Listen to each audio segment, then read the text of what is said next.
Now, the Indian market really hasn't warmed up to hybrids and electric vehicles, whichever few ones have strayed into the Indian market. Toyota too brought in the Prius, but the sales of that car have also been on a really very small scale. You can count them probably on one hand on what they do in India. But globally, Toyota has been selling hybrids in the millions, and they haven't given up on the Indian market. In fact, they're going full steam ahead with this, the Camry Hybrid. And we think that the Camry Hybrid might just succeed where the Prius failed. And here's why.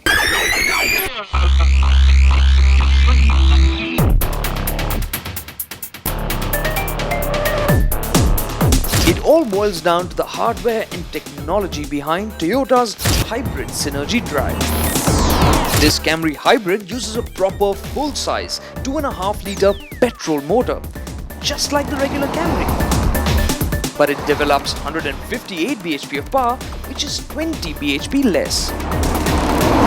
That's because it runs slightly different hardware and is retuned for hybrid duty. But then there is a 44 bhp electric motor added on. So you have 202 bhp of power and 46 kilograms of torque in all. All of this is then sent to the front wheels via the electronically controlled, continuously variable transmission. Sounds extremely complicated, right? Now, this Toyota hybrid system is really quite a complex and, well, very intelligent system. But here as a driver, you don't have to worry about what it's made of and how it works. It's really easy to use. Just put it in D, put your foot on the gas and get going. And the system handles everything else. When it has to use petrol mode, when it has to use electric mode, when it uses both, you really can't make out when it's transitioning from one to the other. It works very smoothly, very seamlessly. The Camry Hybrid has 3 drive modes: normal, eco and EV. If you're in a hurry, use the normal mode. It is responsive for stop-go driving and then uses the full punch from the petrol and electric motors at higher speeds too.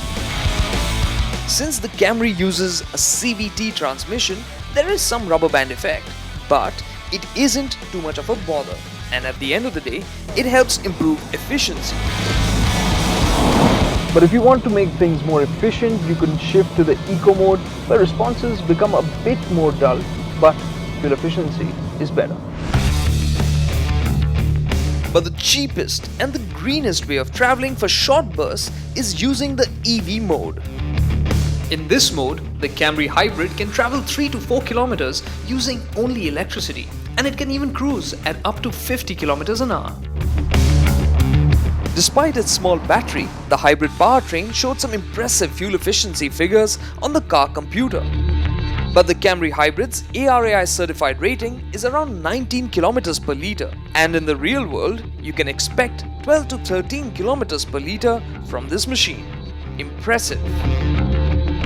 On the refinement front, the Camry Hybrid is whisper quiet in EV mode and luxuriously smooth when driving in normal mode too.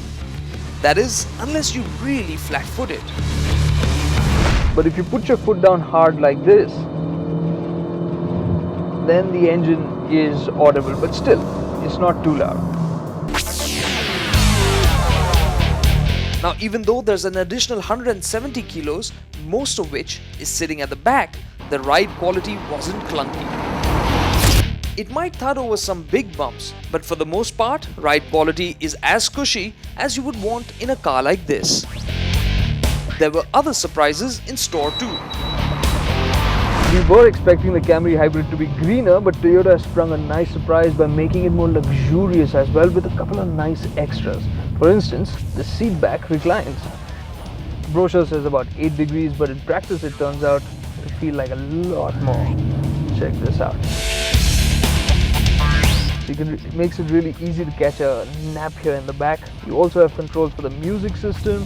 You have motorized sunshade for the rear and shades for the door windows as well, so it makes it more private and comfortable. Funny thing though is there are cooled seats for the front, but the rear doesn't get vented and cooled seats. Would have been a nice addition. There is also a new 3-zone climate control, which really makes the Camry a match for much bigger cars. And talking of big, space has always been a Camry's strength, which remains unchanged. What makes the backseat feel even more spacious are the new flip-down headrests. The boot is incredibly usable, as the batteries are tucked away behind the second row.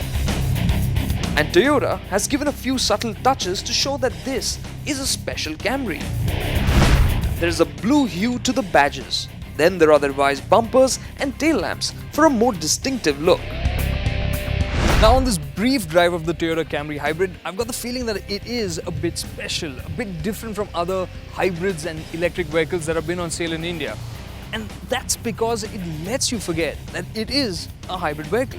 What I mean to say is that it feels like a regular car.